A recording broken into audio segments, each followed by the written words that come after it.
ఓం శ్రీ మహాగణాధిపతయే నమః. శ్రీ మహాసరస్వత్యై నమః. శ్రీ గురుభ్యో నమః. హరి ఓం. ఓం శుక్లాంబరధరం విష్ణుం శశివర్ణం చతుర్భుజం ప్రసన్నవదనం ధ్యాయేత్ సర్వవిఘ్నోపశాంతయే. అగజానన పద్మార్కం గజాననమహర్నిశం అనేకదం తం భక్తానాం ఏకదంతముపాస్మహే. గురుబ్రహ్మా గురుర్విష్ణుః గురుర్దేవో మహేశ్వరः. గురుః సాక్షాత్ పరం బ్రహ్మ తస్మై శ్రీ గురవే నమః.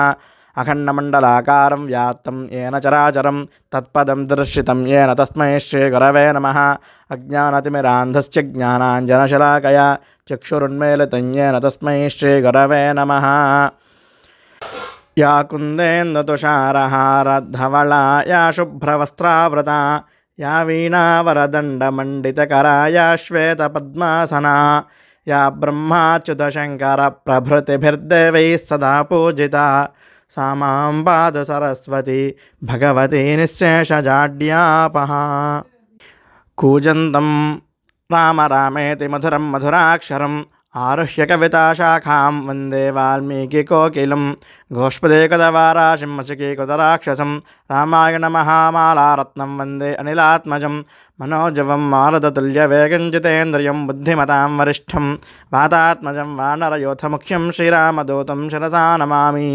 వైదేహీ సహితం సురద్రుమతలే హైమే మహామండపే మధ్యే పుష్పకమాసనే మణిమయే వీరాసనే సుస్థితం. అగ్రే వాచయత్ ప్రభంజనసుతే తత్వం మునిభ్యః పరం వ్యాఖ్యాతం భరతాదిభిః పరివృతం రామం భజే శ్యామలం. నమోస్తు రామాయ సలక్ష్మణాయ దేవ్యై చ తస్యై జనకాత్మజాయే. నమోస్తు రుద్రేంద్రయమానిలేభ్యో నమోస్తు చంద్రార్కమరుద్గణేభ్యః. శ్రీరామ రామ రామేతి రమే రామే మనోరమే సహస్రనామ తత్తుల్యం రామనామవరాననే.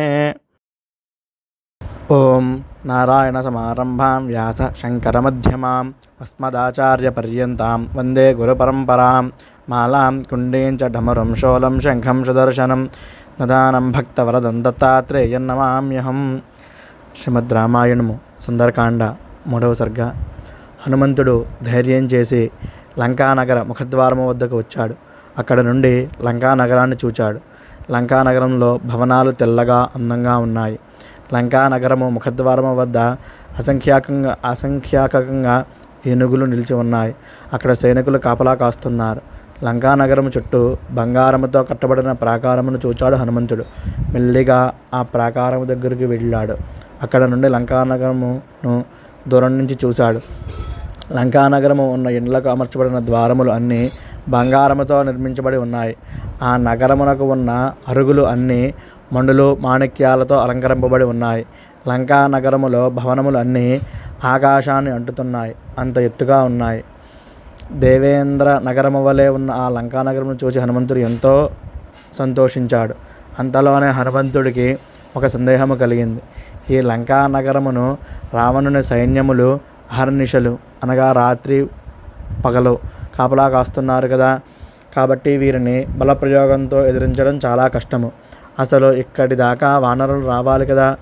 కుముదుడు, అంగదుడు, సుషేనుడు, మహిందుడు, ద్వివిధుడు వీరు మాత్రము సముద్రమును దాటి ఈ లంకకు రాగలరేమో.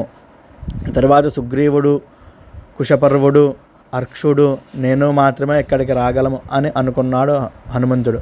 అయినా రామలక్ష్మణుల పరాక్రమం ముందు ఈ రాక్షసులు ఎంత అని తనలో తాను సమాధానపరుచుకున్నాడు. ఇంతలో లంకానగరంలో ఉన్న గృహములలో దీపములు వెలిగాయి. లంకానగరము దేదీప్యమానంగా బంగారు వర్ణంలో ప్రకాశిస్తూ ఉంది. అటువంటి ఆ లంకానగరంలోకి ప్రవేశించాడు హనుమంతుడు. లంకానగరానికి ఒక అధిదేవత కూడా ఉంది. ఆమె పేరు కూడా లంక. ఆమె లంకను నిరంతరము రక్షిస్తూ ఉంటుంది. హనుమంతుడు ఎంత చిన్న రూపంలో ఉన్న లంకకు అధిదేవత అయినా లంక దృష్టిని తప్పించుకోలేకపోయాడు. లంక హనుమంతుని చూచింది. తన అనుమతి లేకుండా లంకలో ప్రవేశించిన హనుమంతుని చూసిన లంక భయంకర రూపంలో హనుమంతుని పట్టుకుంది. ఓ వానరా, నీవు ఎవరు? లంకానగరంలో ఎందుకు ప్రవేశించావు?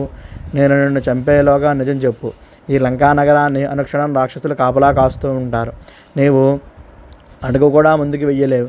కాబట్టే నీ గురించి చెప్పు అని గద్దించింది లంక. హనుమంతుడు ఆ లంకాధిదేవతను చూచి ఇలా అన్నాడు. నేను ఉన్నది ఉన్నట్టు చెబుతాను, కానీ ఇంతకు నువ్వు ఎవరు? ఈ లంకానగర ద్వారము వద్ద ఎందుకు ఉన్నావు? నన్ను ఎందుకు బెదిరిస్తున్నావు అని అడిగాడు హనుమంతుడు. అప్పటిదాకా తనను చూచి భయపడ్డ వాళ్లే కానీ తనను ఎదిరించిన వాళ్ళు లేకపోవడంతో లంకకు కోపం వచ్చింది. లంకాధినేత అయినటువంటి రావణుని ఆజ్ఞ మేరకు నేను ఈ లంకా నగరం రక్షిస్తూ ఉంటాను. నా అనుమతి లేకుండా ఎవరూ ఈ లంకా నగరంలో ప్రవేశించలేరు. ఇప్పుడు నువ్వు ప్రవేశించావు కాబట్టి నీకు చావు తప్పదు. నా చేతిలో చావడానికి సిద్ధంగా ఉండు. నేను ఎవరో చెప్పాను కదా, ఇంకా నువ్వు ఎవరో చెప్పు అని పరుషంగా అడిగింది లంక. అవసరమైతే లంక అతిదేవతను ఎదుర్కోవడానికి సిద్ధంగా ఉన్నాడు హనుమంతుడు. ఆమె మాటలు విని ఇలా అన్నాడు, ఏమీయూ లేదు. ఈ లంకా నగరం ఎంతో సుందరంగా ఉంది. ఎత్తైన బురుజులతో అంటే భవనములతో, ప్రాకారములతోనూ, తోరణములతోనూ అందంగా ఉంది. అందుకని చూడడానికి వచ్చాను. ఈ లంకా నగరంలో ఉద్యానవనములు, తోటలు, సరోవరములు, ఎత్తైన భవనములు చాలా బాగున్నాయి. మరి ఇవన్నీ నేను చూడాలి కదా, అంటే నువ్వు నన్ను లోపలికి వదలాలి కదా, కాబట్టి నన్ను పోనివ్వు అని అన్నాడు హనుమంతుడు అమాయకంగా. నా అనుమతి లేకుండా ప్రవేశించావు, నన్ను జయించు, తరువాత ముందుకు నడువు అంది లంక. నేను కేవలం లంకా నగరాన్ని చూడడం కోసం మాత్రమే వచ్చాను. ఈ జయించడాలు ఎందుకు? ఇలా చూచి అలా పోతాను, నన్ను పోనివ్వు అన్నాడు హనుమంతుడు.